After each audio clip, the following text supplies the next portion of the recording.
The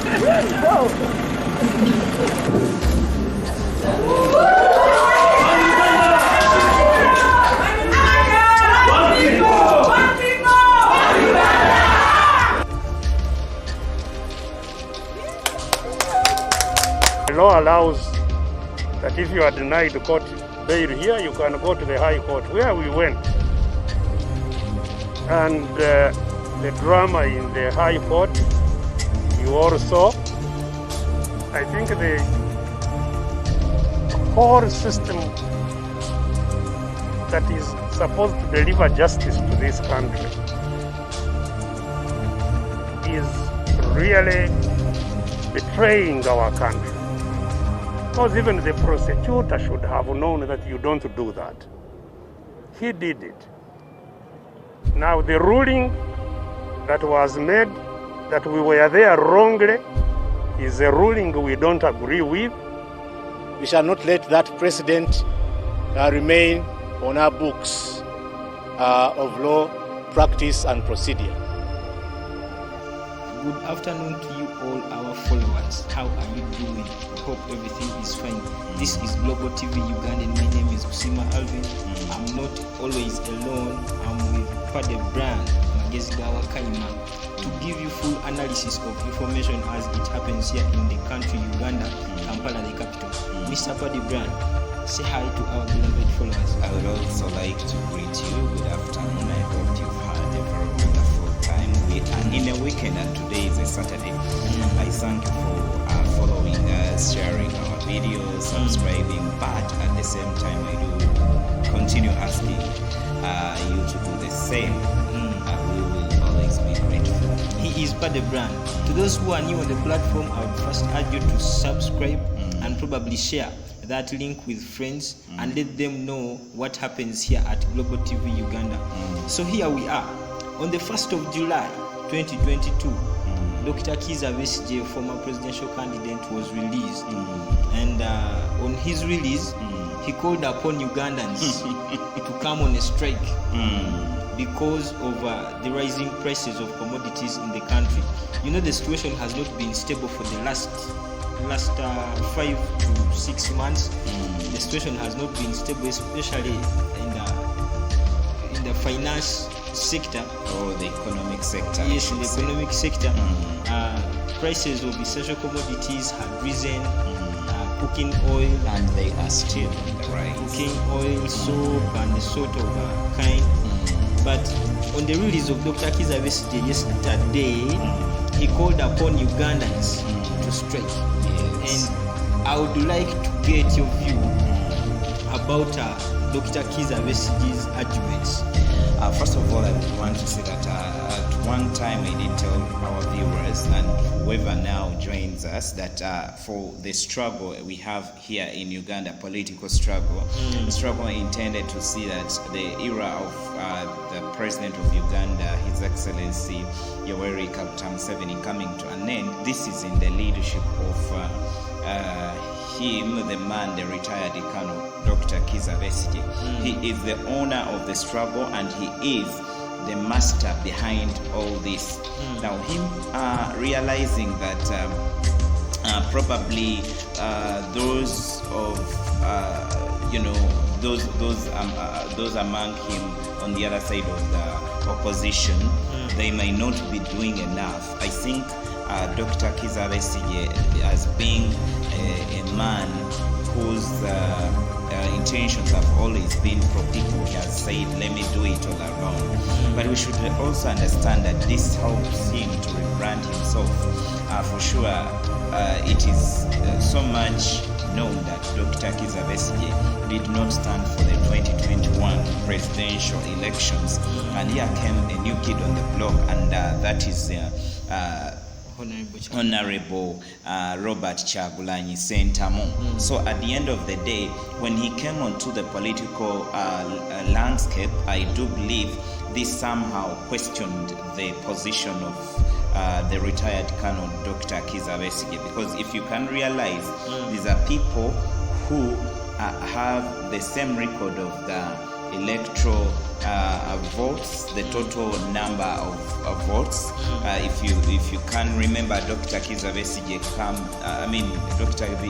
Kiza Besigye in 2016, he happened to have garnered about 37%. So this time around, the total number of votes and with the percentage for Bobby Wine garnered about 36%. So that tells you that these people have got same numbers, and they have actually each to compete against the other for the numbers they have.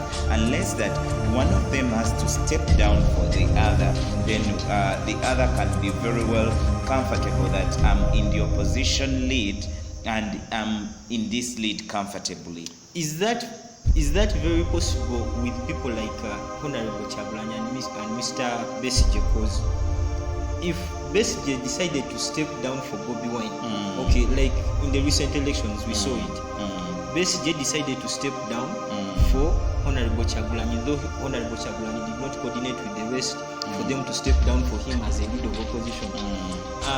Is it very possible for we to have change of presidency, especially with this method? Because we've tried it already.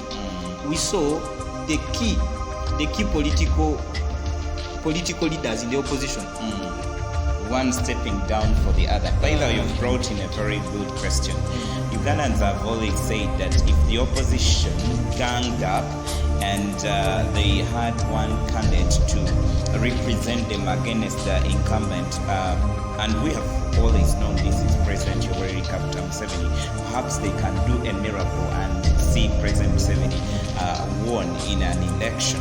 But we should understand that apart from the very key opposition candidates, those we've seen in the recent years, like Dr. Kiza Besigye and probably the man Robert Chagulanyi Sentamu, the rest have always been getting below 5%. That even if one is offered the 5%, are you getting the point?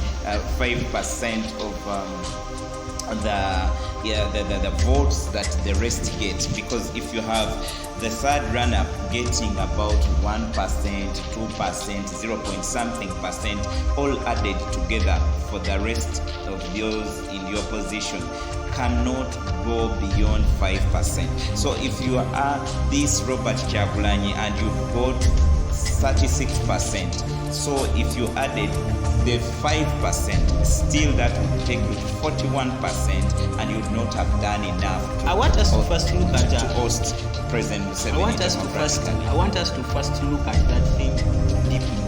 That let's have one opposition leader represent us in the elections. Some Ugandans have a mentality that not that every opposition leader must be elected. They have their key leaders, their leaders they need to elect in an election. So if you say that let these others step down and we send this one against the man. I think that is relevant, because at the end of the day, if you have a very big gang of the opposition candidates contesting for is it an assurance that they will always vote you for have that one who is the leading opposition candidate having mammoth number of votes and also acquiring the biggest percentage among the rest of the opposition candidates, but you find the others getting 1%, if some many it is 2%, and then that the rest are in 0 point something percent. So if we could have their percentage added to the key opposition candidate, to have a one-man from the opposition against President Museveni, such that we could have a two-man race, I believe this would make a significant change in the political landscape of this country. The only thing though, and the biggest question is, would this indeed make an impact of the final percentage in the general elections? No, because now if we go back into history, we're going to see that Besigye has never gotten 37%. Now if you added there, even if you added there 10%, that would take you to 47%.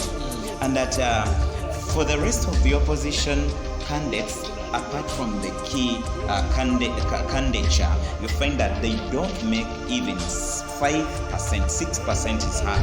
Now, it becomes so difficult.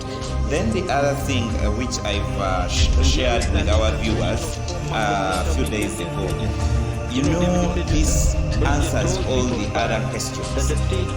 There are questions that have always been that our elections is being a kind that is often cheated. The question is, why do you claim to have your election that is won in specific places as being results that are genuine, and when somebody else win elsewhere, so questions are raised that those wins elsewhere are not genuine. For it means you get into a race as if you are sure that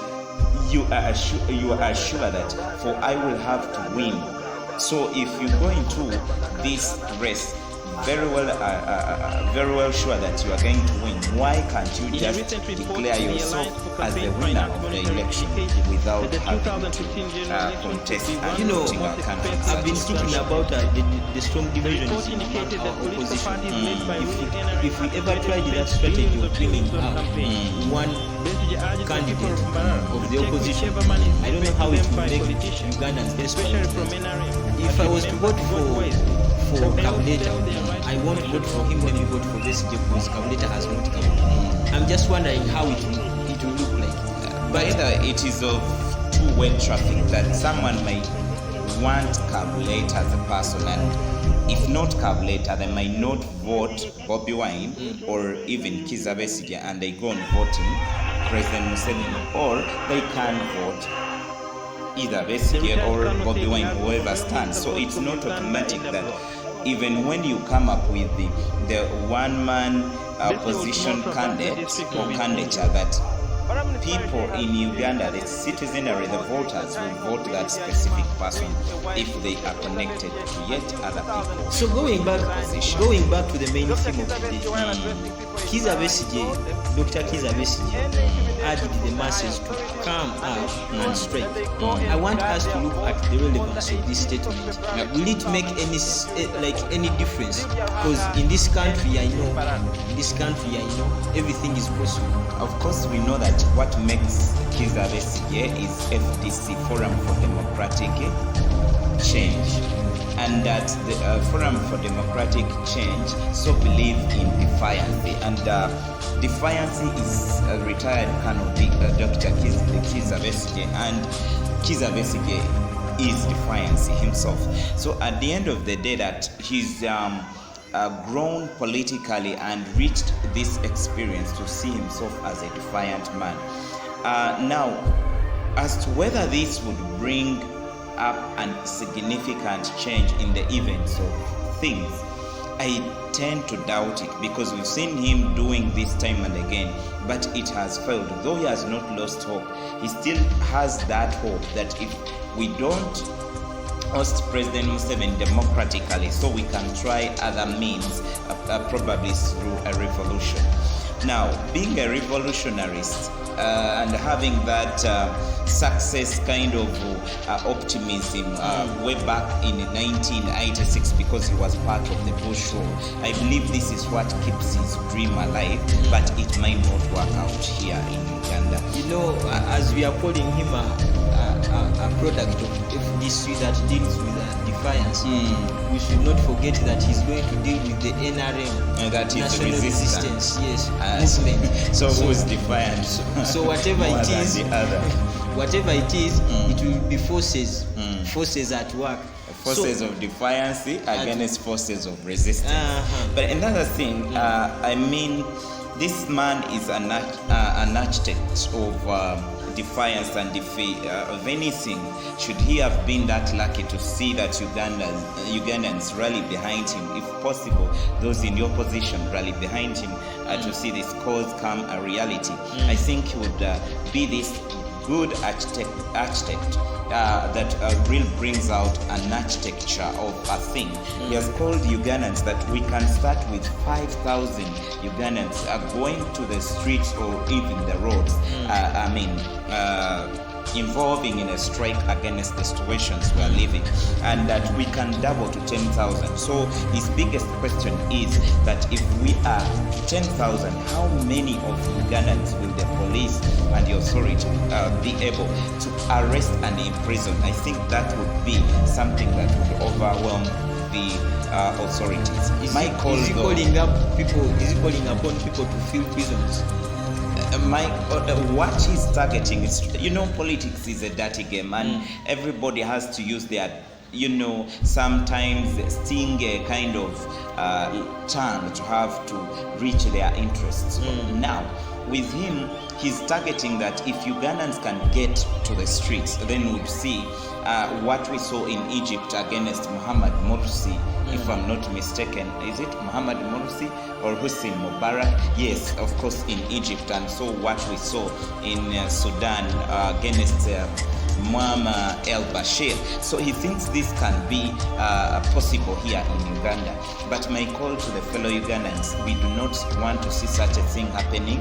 We know we engaged in the elections, and as far as whatever is happening is concerned, this is not a Uganda economic distress, it is a global distress economically. Now, what we can do is, of course, coming up together and correcting the situation as one. Where the government has failed, this is where we can blame it, but we shouldn't blame the government for something that is global, something that is difficult for anyone to correct at the moment. Looking at the strength of his statement, his argument for Ugandans to come on streets and strike. We've seen strikes in Uganda before. We know how strikes in Uganda are handled. So what should the citizens do? Because at the end of the day, these are the very people that will lose their members, that will lose their beloved ones, just because of strikes. We've seen how these things work here. Why don't we devise other means? Because we can never have a peaceful demonstration. For me, I do believe, and that's why I did tell you that this is something that is uncalled for. Of course, he Kiza Besigye, being a politician as he is taking advantage of that situation to have to call upon Ugandans to join him in the struggle against President Museveni. But this is not a thing of Ugandan. When you go to the neighboring countries, in Kenya, in Tanzania, in Rwanda, whatever countries that are neighboring us, and elsewhere in Africa, across the world, there are issues with increasing prices of commodities, to start with is fuel, then foodstuff, and other essential commodities. So we have to come together to understand that if this is something we have a battle we should fight together. Now, there are certain obvious causes of increased prices of essential commodities like fuel. Uganda, though we have our own, we call it oil, but it's not yet extracted and of course refined as to have products of fuel, diesel, kerosene, to mention but a few. So being an importing country and importing from countries that are affected by either Ukrainian war, effects of COVID-19. So I don't believe that it is Museveni who caused COVID-19, who caused the Ukrainian-Russian war, to mention but a few. And I don't think that if we are having similar outcry with our neighbors, so Museveni has caused escalation of prices of goods and services in Kenya, in Tanzania, in Burundi, and elsewhere in the world. There are certain things that we should think about and reason smart. Thank you very much, Mr. Padebrand, for the analysis. And as we are concluding, for the Ugandans who are called upon to strike, go and strike for as long as it's under the law, because the Constitution provides, gives you that providence to strike if you are approved by the authorities. So if that's the case, go and strike. But if it's not, my dear, take care. Mr. Padebrand, do you have your last words for Ugandans? My last words for Ugandans wouldn't be different, or they wouldn't differ from yours. We saw those that involved in what they called a demonstration, yet it was a riot when Bobi Wine was arrested, so many Ugandans, the youth, are still in prison. They are in jail. For Bobi Wine was arrested for a day or 2 or 3, and he was released. For he's happy with his family, but many of our brethren, the youth, are in prison and they have been there for 2 years. So, I mean, this thing is something that a political activist will call upon Ugandans for, and seemingly easy, but it's hard for those that are now going to be taken as perpetuators. You will suffer alone, not suffering with Dr. Kiza Besigye, neither Robert Senta Muchabulani. Thank you very much, Mr. Paddy Brian. And as you are looking forward to fighting against these authorities, I mean the forces of security, make sure that you are not